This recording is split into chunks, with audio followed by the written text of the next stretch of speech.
Dobrý deň všetkým, zdravím vás pri natáčaní ďalšieho videa.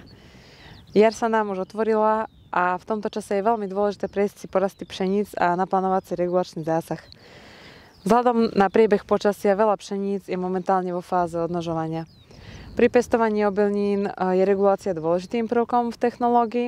Väčšinou ani nepremýšľame, či morforeguláciu porastu zaradíme do technológií alebo nie, ale skôr akým spôsobom ju budeme vykonávať.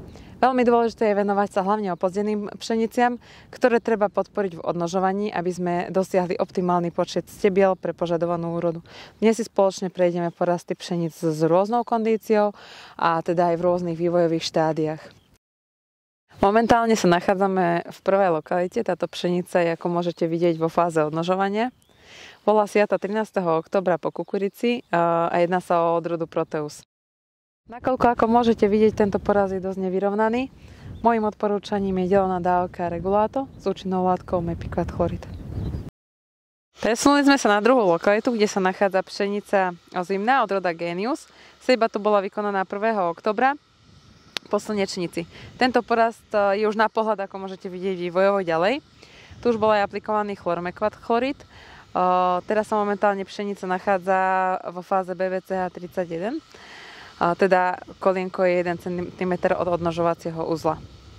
Vo fáze BBCA 32 odporúčam aplikovať Tregus s účinnou látkou trinexapak chlorid v dávke 0,2 litra na hektár. Aktuálne vás bude čakať aj fungicídne ošetrenie bázy stebla.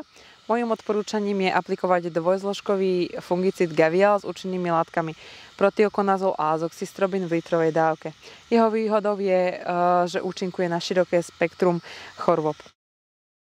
Tí, ktorí ste ešte neriešili herbicídne ošetrenie, odporúčam použiť náš komplexný herbicíd Fundamentum s 3 účinnými látkami metsulfurón, fluorosulám a tribenylmetyl, ktorý efektívne ničí spodné poschodie burín.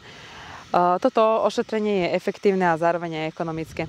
V prípade potreby oprávok po jesenných aplikáciách máme v ponuke aj rád jednozložkových prípravkov, ako je Tristar, Russell, Stapler, Herbistar, Superherb, z ktorých si môžete vybrať podľa spektra burín vyskytujúcom sa na vašom poli. Aplikáciu ešte odporúčam doplniť listovým hnojivom optiobilniny v dávke 2 až 3 kg na hektár. Na dnes sa ja s vami už lúčim a vidíme sa najbližšie v teréne. Pekný deň.